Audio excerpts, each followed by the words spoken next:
All right, welcome back, ladies and gentlemen. I'm really sorry about that. I forgot to plug the computer and the laptop to the source of power. So I think the battery drained, and that was it. Yeah. So as you're coming back in, please go ahead and just share in the video again. Let's build up our, viewers. Let's get more people to connect. Thank you very much for coming. So as I was saying, so you have to have the Holy Spirit to be able to know the mind of God. The mind of God is important to know before praying. So you need to teach people to have relationship with God first before you teach them to pray. Now, that's the secret in the life of Jesus. Now, when you look at the life of Jesus critically, you will find that Jesus Christ didn't teach the disciples to pray. They will look at him, he will go on the mountain and pray by himself. He will go to the mountain and pray by himself. He will go to the mountain and pray by himself. One day, one of the disciples look at him and say, but this is the disciples of John. They pray. We go to the synagogue every time. We see people praying. Okay? Now, we are the disciples of Jesus. We don't pray. He now went to Jesus. He now said, Jesus, can you please teach us to pray? Jesus looked at him and said, whoa, you guys want to pray? Now, Jesus did not say whenever you want to pray, pray like the disciples of John. Because the disciples of John, they were praying Judaism prayer. He never said to them, go and pray like the people we see in the synagogue. Because the synagogue is not a church. He didn't say pray like them. Because Jesus Christ came to transport people from, or maybe he came to convert people from Judaism to Christianity. So he decided to give them a different template. That is the prayer of Christianity. He now said, if you ever want to pray, pray like this. Go and read your Bible. You will find out that that's what he said. He said, if you ever want to pray, pray like this. It's totally different kind of prayers. It's a different kind of level of prayer. This is prayer of a Christian. If you want to pray in a Christian way, this is how you pray. You see, what Jesus did to them was he pushed them. He pushed them of what they used to know. If you ever want to connect to the newness of God, if you ever want to connect to Christianity, the very first thing you have to do, 3 good years, the man was able to push them. He was able to kill the idea in them, the knowledge in them before, what they knew before. He took everything out of them to give them a new foundation. And then he said, whenever you want to pray, this is how you pray. Our Father who art in heaven, hallowed be thy name. So he taught them the real way to pray in Christianity. In Christianity. It is not, my God, every enemy. As a matter of fact, he said, if you want to be my children, he said, pray for your enemies. Oh my God. He said, pray for me. He said, pray for your enemy. If you ever, the book of Luke, he said, if you ever want to be my son, my own child, learn to pray for your enemies. Learn to pray for your enemies. My father, every enemy, you'll be killing things that can't be killed. You have forgotten one thing. You are killing powers and principalities, and the devil. These powers and principalities are created by God. He said, I created them for my own purpose. Who can kill the purpose of God? Who is the person? Who is the pastor? Who is the jiggy-jagger pastor that can kill the purpose of God? Powers and principalities, they are the purpose of God. He created them for his own use. For his own use. Who can kill them? Nobody can kill the purpose of God. They will remain there until it's ready for them on the last day, and then they will carry all of them and throw them in hell. That's the plan of God. Hell is designed for the devil and his agents. And his agents. You know what I'm saying? So, what am I saying today is that if you live a life of praying, and you're not praying the right prayer, and let me tell you this too, probably you'll be able to understand. Anybody who is praying and sweating, you are in a place, you are praying, you are sweating. You are praying a wrong prayer. It's a wrong prayer you are praying. Okay, it's a very long prayer you are praying. Sweating is a sign that God is not hearing. Sweating is a sign that God is not hearing. He said, hey, don't worry about power must change hands. He said, when you sweat and you're bouncing your head, he said, at that point in time, it means God is not answering. Tiny little prayer like this that move God is prayer that is prayed in the Holy Ghost. And you don't know. And you don't know. See, people do make reference and say, Jesus Christ prayed. Yeah, he prayed. And the Bible says the sweat coming out of his brow is like blood. Yes. Go and read the Bible very well.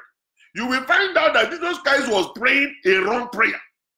He prayed the wrong prayer. They said, hey, when they were in heaven, they were coming.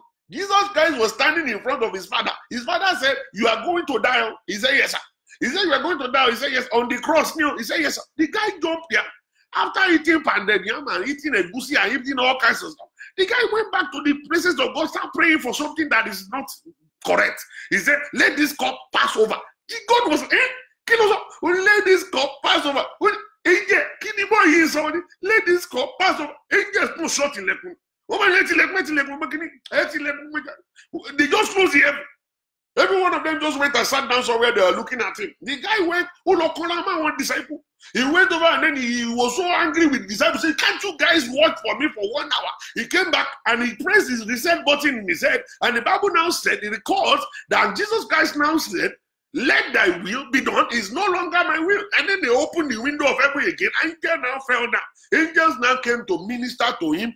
Just one tiny little prayer of it's not my will, it is your will. Let thy will be done. Angels came instantly to minister to him. You now say Jesus is sweating. He was sweating because he didn't want to die. He was sweating because the man didn't pray the right prayer. And you are saying Jesus Christ is human being and God. The humanic nature of God that have eaten pounded yam didn't want to die.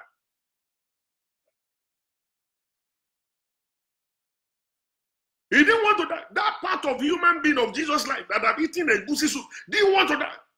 Thank God for the God side of it that took over eventually. He said, it's not my will, but your will. Okay? Is it well?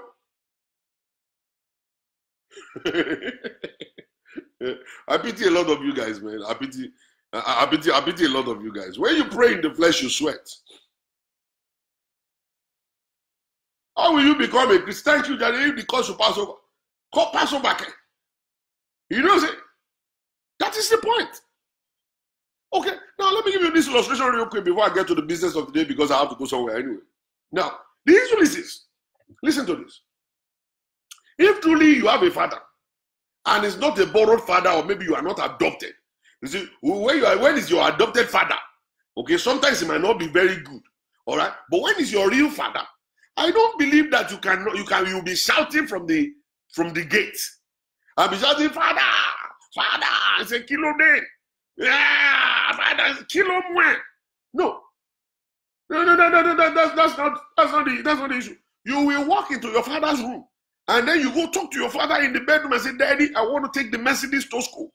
All right? Now, the father will say, yeah, but nobody was there. Nobody was there when you and your father were talking. Then you go to the door outside and then you told the gate man, say, open the gate. And the gate man opened the door. And then you jump inside the Mercedes and you cranked it. And your mommy ran outside and looked at you. And the woman smiled. Why did she smile? She smiled because, unless something must have happened. You must have been with your father. Your father must have given you permission to do it. So then the gate man will have to open the door because you don't just get the key. The key can never be given to you until you get permission from your father. It is the evidence. That's why the Bible says, if you pray to your father in the secret, he said your father will pay it in the open. The gate man and your mommy and every house girl that they see you and they are seeing you entering the Mercedes is your proof that you have been with your father in the secret. It's only that gate man that will be shouting from outside. That will say, hey, Baba, because it's only the gate man. So, you see, the corporate prayer don't get answered. Corporate prayer. Now, No, it doesn't get answered. Why? Because it requires faith and it requires oneness. The Bible says that God did not allow the Holy Spirit to come down upon the disciples until they enter into unity, into one accord. Somebody in your church don't like you. If his heart is not clean with you and you guys are holding hands, you are just praying nonsense. The heaven is closed. Somebody don't like the pastor. The pastor don't like some people. Mommy, pastor hates some people in church. And there is no unity inside of church. We are just enduring ourselves. We are only enduring ourselves. So when we hold down in the public and we are praying, it doesn't get answered. It doesn't. The kind of prayer that gets answered is the prayer you pray inside of your closet because it's you and your God directly. Nobody's in between you and your God. Nobody's there. It's just you. But when you go to church, all this we're just wasting our precious time. We're just exercising our lungs by shouting because it doesn't get answered. There is somebody in church that is not in tune with you. Okay? And that person is just there holding hand, but he's praying that your prayer won't be answered. And that is why we encourage people, know the God you serve.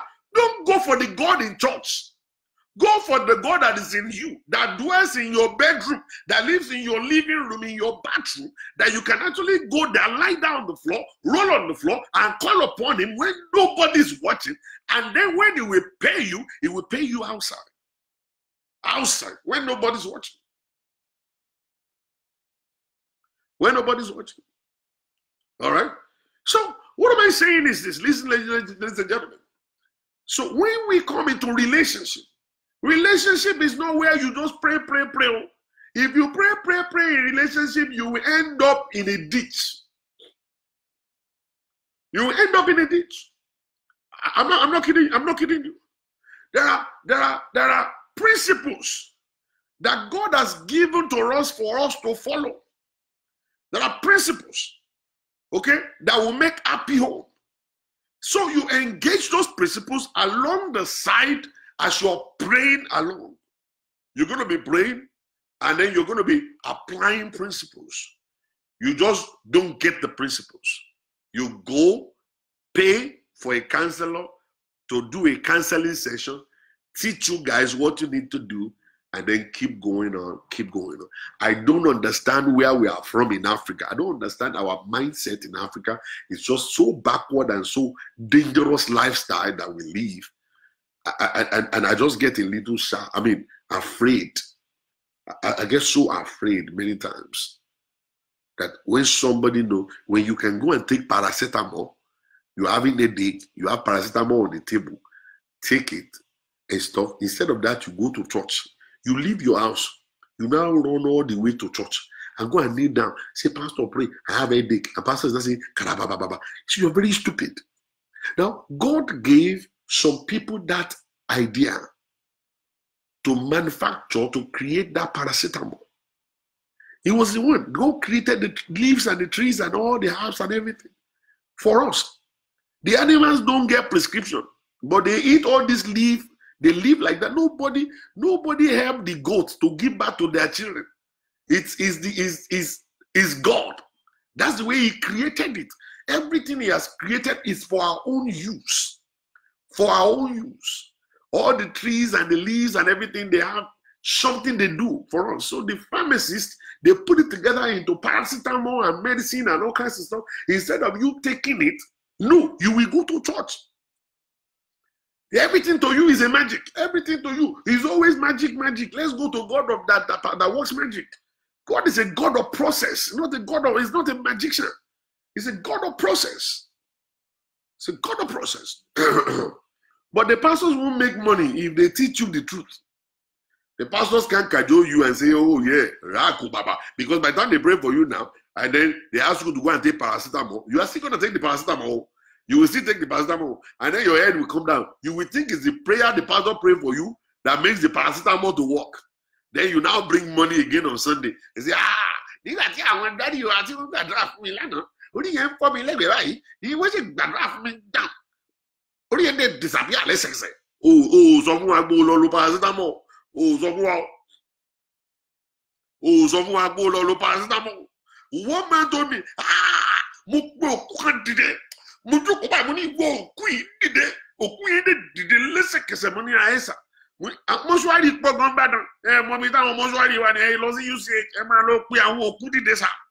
if the ministry God has given you is to be raising the dead, go to the mortuary.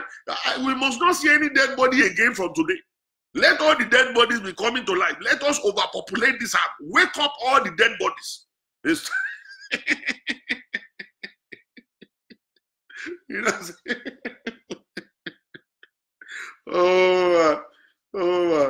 Oh, Jesus Christ of Nazareth. Well, that's not where I'm going anyway. I'm just I'm just going all side by side. Now, the topic before me this afternoon is the matter of the in-laws. You don't live just by praying in a relationship. You pray and you walk. You pray and you walk. You pray and you walk. All right? So, prayer works better if you walk with it. You must do the work and then you pray along the line. Now, when we're talking about in-law issue, relationship is very complicated. You know, even without in-law, it's very complicated. Then with in-laws, it's crazy. Majority of the time, we don't understand. In-laws always want to prove a point. They want to prove to your spouse that they are more superior to you in the relationship. All right. They used to be very superior. They used to be the major person. You know, your mother is your mother. Nothing you can do. Nothing you can do. Your mother is your mother. There is nothing you can do. All right. So, but the position of your mother is different from the position of your wife, and the position of your father is different from the position of your husband in the relationship. All right. So, if you are the kind of a person you want to put your wife on top of your wife, of your mother on top of your wife, you're digging a grave. If you are the kind of woman that wants to put your daddy on top of your husband, you're making a big mistake. Now, the function or the responsibility of in-laws, will reduce immediately you get married. They are going to be on the sideline. They must be on the sideline. They are not supposed to be part of the players. They can't play the game. They cannot play on the field of marriage. They're supposed to be spectators, all right? Or probably water boy or ball boy or whatever. That's what we refer them to be. Because what we need them for is majorly when we have problems, we go to them and say, well, I think we have a little problem here. Daddy, what do you think? They are not supposed to call the shot in our relationship. They are not supposed to push us. They are not supposed to influence us. They are not supposed to do anything. They don't have any right over that marriage. They don't. They have no right over your wife or over your husband. They cannot call a shot in that relationship.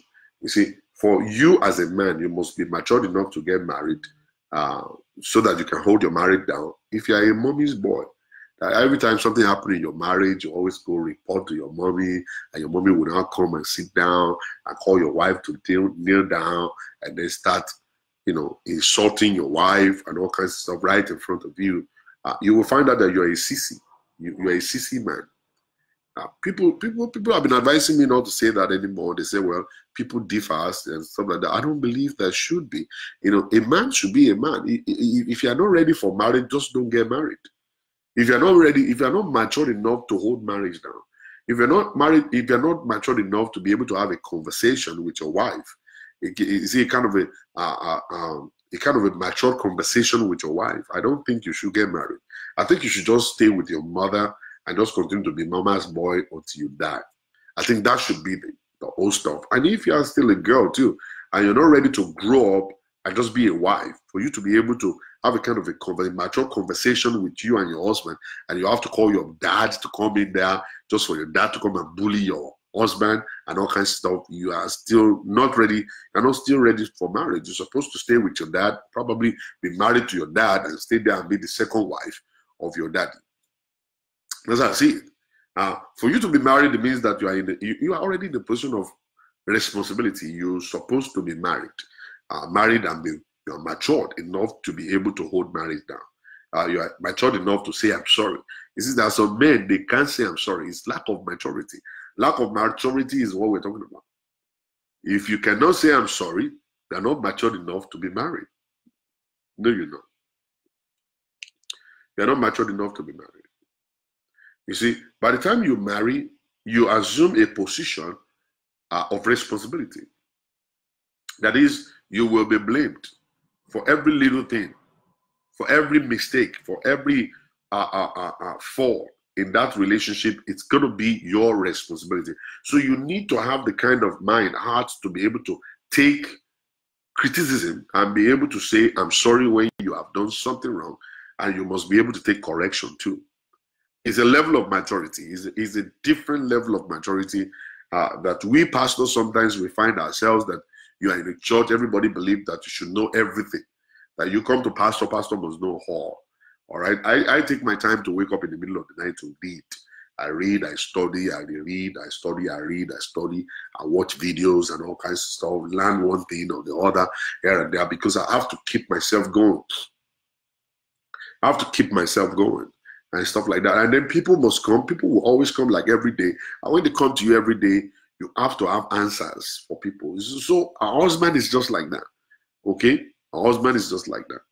The pastor is the one in charge of the church, and the president is the one in charge of the country, and the husband is the one in charge of the family. So you must 24/7 be well informed, well educated, and be matured enough to take criticism, to be able to take correction, suggestions, and be able to say I'm sorry. It's a level of maturity that it will not hurt anything, it will not remove anything from you. Saying I'm sorry will never remove anything from you. Saying I'm sorry will add a lot more to your life. When you say I'm sorry, people will respect you more, your wife will respect you more, your husband will respect you more. People that will see you all around the place and say, as for that guy, he will always apologize when he's wrong. It's a level of maturity. You see, that level of maturity will crush what they call ego. They crush it. All right. So for a husband to be matured enough to agree that I'm wrong, it's a beautiful thing in marriage, in the relationship. Because see, marriage is a very complicated thing, like I always say, and it's more of a sacrifice. Sacrifice. We sacrifice to keep it going. We sacrifice to keep it going. We bend here. We bend here. We bend here. We bend over there. We give this up. We take this. Here and there, we just keep going.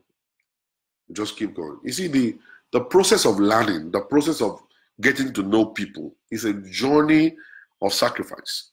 People, we have individual differences. And you can't get to know your wife like 1 minute, or you can't get to know your husband like in 1 minute. You have to do everything possible to keep that relationship going as you're trying to get to know them, as you're trying to build a kind of a relationship with them. So, so we need to grow up. We need to become mature.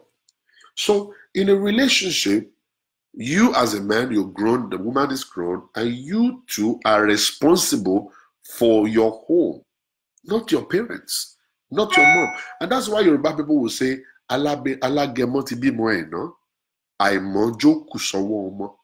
it means that the father has given back to you. To be able to live your life is your responsibility. Your father is not going to come and live your life for you. Your mom is not going to come and marry your wife for you. Your dad is not going to come and become the wife in the home for your life. You are going to be the one. That's why we need to train our children when they're growing up. If we train our children when they're growing up, we won't be doing all this wahala when they are married. We won't be coming in and be saying, I want to protect my children. Oh, I want to do this. Oh, I want to do... No. You are supposed to actually add the value into their life. Already add the value to their lives before. As they're growing up, let them acquire the knowledge, the training, the understanding, all what it takes right from the beginning, so that you won't come and become an intruder in their homes. You won't be an intruder in their home. Listen, it is very important for you to allow these kids to grow. To grow.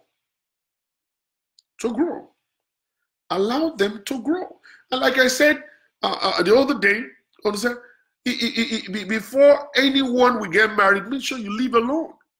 You see, living alone will mature you. When you move out of your mommy's house and move out of your daddy's house and stuff to live in your own apartment, you will understand what they call bill, B-I-L-L. The definition is different when you are living with somebody. All right, the definition of bill is different. You don't understand it because you're not involved in it. When you are not involved in bill payment, you don't understand. The definition is always very wrong. You don't understand what it means.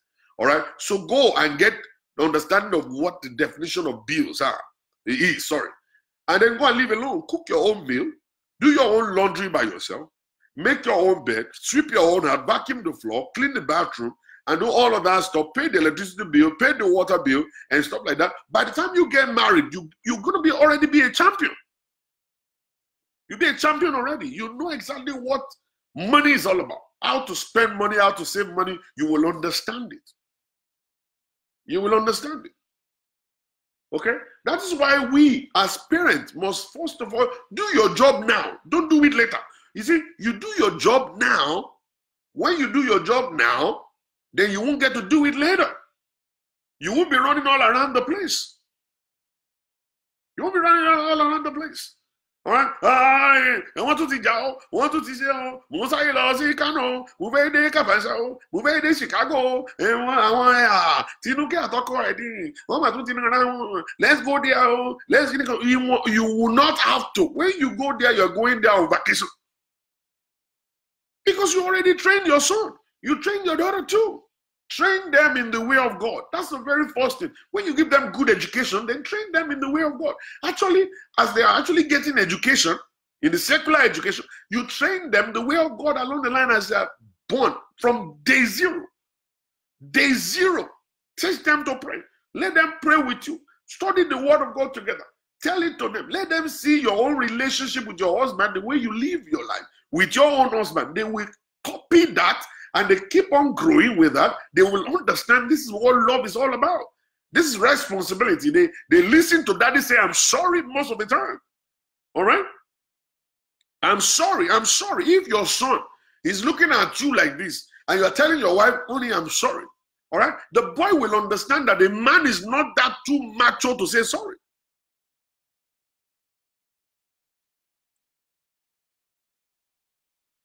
Not to say sorry.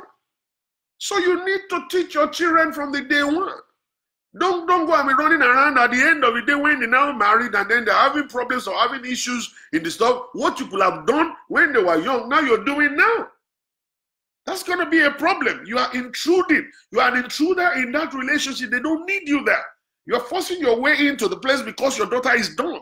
You're forcing your way into the place because your son is a Bobrisky in the making. Your son is a sissy. You are forcing yourself in there to come and stand in gap, but you are a failure as a parent. You didn't train them well when they were growing. That's why they're having the problems. That's why they're having the problem in the first place. All right? Are we supposed to be teaching you how to be a parent again? Are we supposed to be teaching you how to be a parent, how to train your children? Are we supposed to now do that again? Is that necessary again? All right? So, you see, the issue with all this stuff is that we need to train our children from the day one. So, parents are not supposed to be part of relationship. They're not supposed to be part of marriage. Parents, in-laws are supposed to be on the sideline. We should be the one to invite them. We should invite them to come and, thank God for us. We should invite them to come and spend time with us. Mommy, we missed you. We want you to come in. We want you to come and see your grandchildren. We want you to come and spend time with us. We should invite them. They're not supposed to come and just stay put.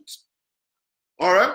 Now, you see, if a man, in-law, father-in-law, that you have trained your daughter well, you will find out your son-in-law will come in, you will come into the house to sit in the position of respect.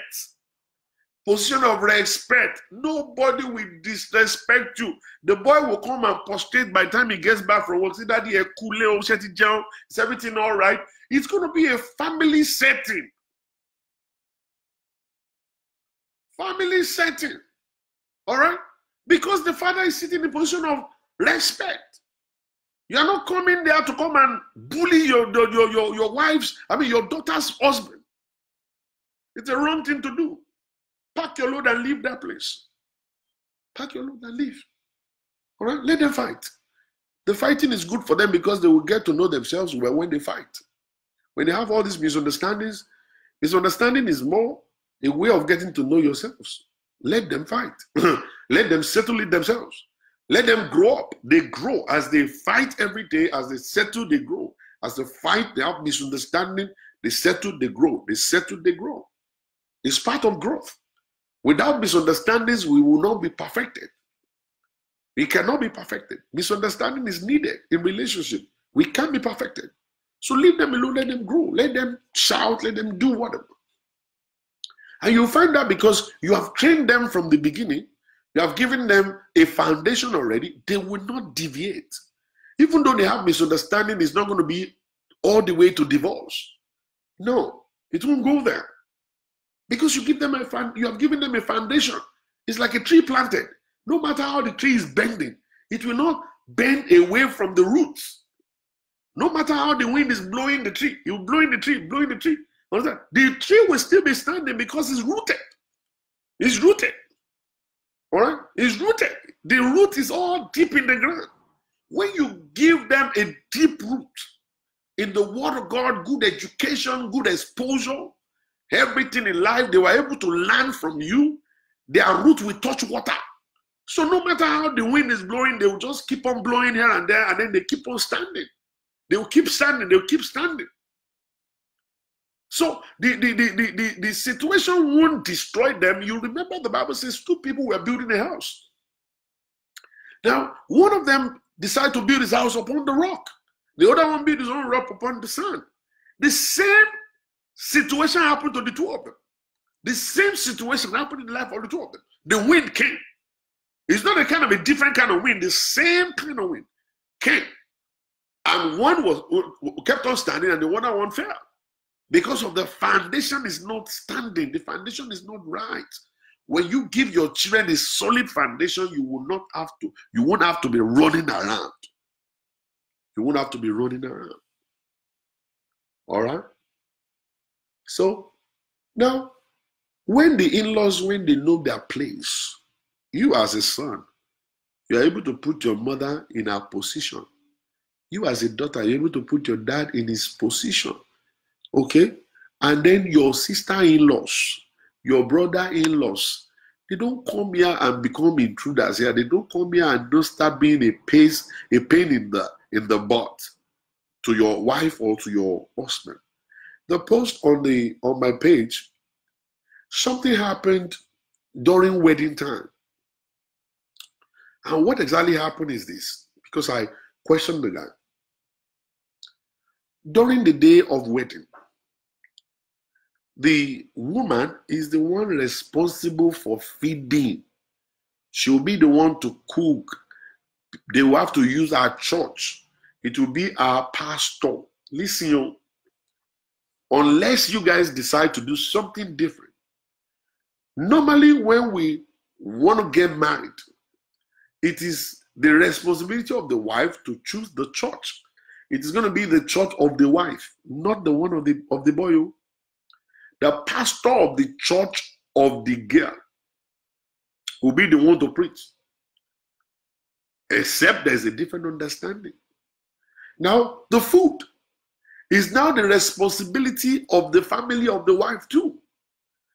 Except the husband family now decide to say, yeah, we want to help out. With this, we'll give you guys 2 malu. I will give you guys 20 coolers of rice.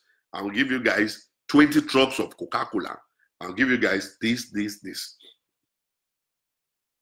All right? Now, that's how they do it in our country. So, when you put all of that stuff together, you will find out that the wife has got a whole lot of responsibility on her neck to do. Now, the man is supposed to buy the wedding gown, the wedding dress of the woman. Listen, you see, if you still respect mom, See respect over Simon when you say you are no longer getting the respect you are asking for. This is the reason. Oh. The man is the responsibility of the husband to buy the wedding gown. All right? The wedding shoe. And everything that the wife must use.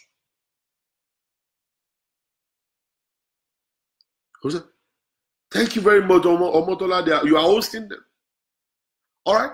So, now, during this particular wedding time, the sisters of the man, they now said to their mother, they said, we are not buying a wedding gown. Tinuka got married 6 years ago. Funke got married 4 years ago. Shebi is the same dress that Tinuka wore that I wore 4 years ago. Why can't she wear the same dress? Is she a member of your family?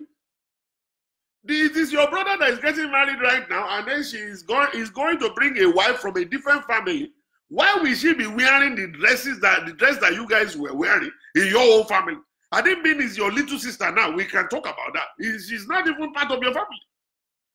And the lady said to the husband, say, sorry, you can't give me your sister's wedding dress. I am not wearing your sister's wedding dress at all. All right? I want my own dress. And then the family, mommy and the sisters, they insisted, we are not buying any wedding dress in this family. If you refuse to wear the wedding dress that we are giving to you, then we are not going to wear wedding dress. So that was why the girl now went and bought her own wedding dress by herself. She took her own friends to the market. They bought a wedding dress for her, and that was the one she wore to church. And did all kinds of stuff. They danced, they did all manners of things. All right? After that day, the brother did not check it out again, didn't attend to that case. Everything went correctly. She didn't abuse anybody. She didn't insult anybody. She just went her own way dancing and making merry, and then she went home and she sent the wedding dress back to them, and then she kept her own and all kinds of stuff, and then she started living her life. 7 good years, she's still living her life with her husband. She's respectful, she cooked for him on time, they have sex constantly, they have children together, they bought cars, they bought house, they did all fine. Now, the family now, they are the one pressing the man that, your wife, he didn't greet us. Your wife didn't come to us. He didn't respect our mommy. He didn't do this now. You have to send her away. You have to kick her out. No. Listen. That is the problem of that guy. You don't allow your own family to dictate. Now, you and your wife doesn't have problem. You guys don't have no problem at all. It is your family that is actually causing problem for you. And if you succeed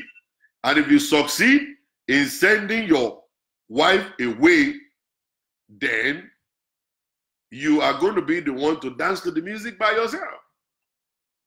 All right? If you succeed in sending your wife away, you're going to dance to the music. 7 years, the woman didn't give you no problem. The only problem you have with her is that she doesn't call your mom, and she's not talking to your sisters, and I won't talk to those crazy sisters myself.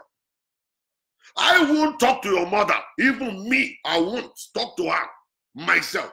I believe those sisters and the mother, they are supposed to be the one to think twice and say what we have done to this girl is wrong. And it is you that's supposed to stand with your wife. I say, mommy and my sisters, you guys are actually not good. You are actually digging a grave for my life. Why? Did I tell you guys I can't afford to buy a wedding gown for my wife? Why does she have to use your own wedding dress? You're supposed to be the one to say that, not she. She's not supposed to even fight about wedding gown at all. It's your responsibility as the man to buy it. To buy it. And you're supposed to buy it and bring it to her. Brand new wedding gown. Not the used one that your sister used. She's not part of your family. She's from a different family, for God's sake. And she want to keep her own wedding dress. She can give it to her sister if she wants. She can give it to her sister if she wants. So, you see, when you allow in-laws to take a shot or now start calling the shot in your family, you will actually ruin your own family. You ruin your own marriage by yourself. As a man, we must be wise. We must be very wise. Very, very wise. We cause little problems that will actually become big problems in the future. Just imagine you didn't get to visit that issue in 7 years. You swept that issue under the carpet. Were you thinking, okay, the whole stuff will just go by itself? Oh, the problem will get solved by itself? All right? They say it's laissez-faire kind of leadership whereby you just leave everything alone and then everything will just be normal. No, things just don't go be normal. They get bitter. You know, they get bitter. You don't just sweep things under the carpet.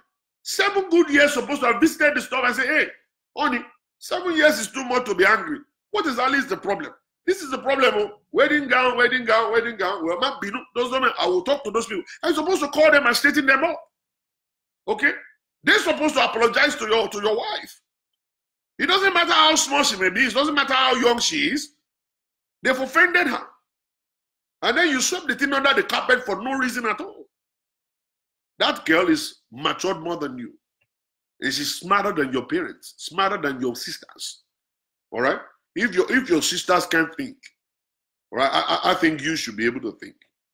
You should be able to put your mom in the right direction. How much is the wedding gown that you guys want to kill yourself for? And then you want to ruin your marriage because of 100,000 wedding gown or 200,000 wedding gown. The woman has been with you for 7 good years, nice children. You guys bought out, a house together. You have 2 cars. You guys are driving. Okay, so and she's been respectful. You know, the woman honors you, respects you. The only problem you have with her is she's not calling your parents. Why would she? I won't call your parents myself. I won't. You're supposed to be the one to man up and be able to sit down next to her and say, honey, I understand the pain, but I think I'll actually do something about it. I'm talking about the 2nd day after wedding. I'm talking about the 3rd day after wedding. I'm talking about a week after wedding. Not 7 years after wedding. You know? Not 7 years after wedding. I'm talking about you going to your mommy and sisters and then go put them right. All right? Go put them right. If they cannot come back and say sorry, let them write an email.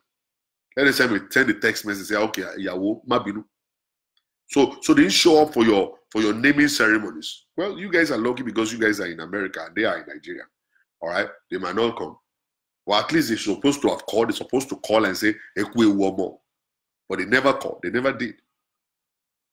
What kind of people are those? Well, let me let you guys go, Jare, because I have other things to go and do. And this morning, it's 5 o'clock already. You had my alarm went off. So I have some other stuff to go and do. I will come back later in the evening to come over and then we can actually continue this issue about in-law and then we'll dig into it beautifully. If you need me to counsel you, feel free to give me a call. My telephone number is 405-550-5135. I charge to counsel people. Please, when you call me, always know that I charge to counsel people. It's not free. It's my time. All right, this is what I do. This is what I live on. All right. And then for people who are in Houston, Texas, I'll be with you guys this Friday.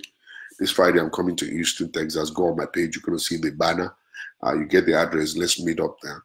By the grace of God, if you need counseling in Houston, Texas, if you're in Houston, Texas, or you're in Dallas, you want me to actually step in to counsel you and your wife this weekend, coming weekend, feel free to inbox me or probably send me a WhatsApp message, and then we can work it out. I can actually schedule you. I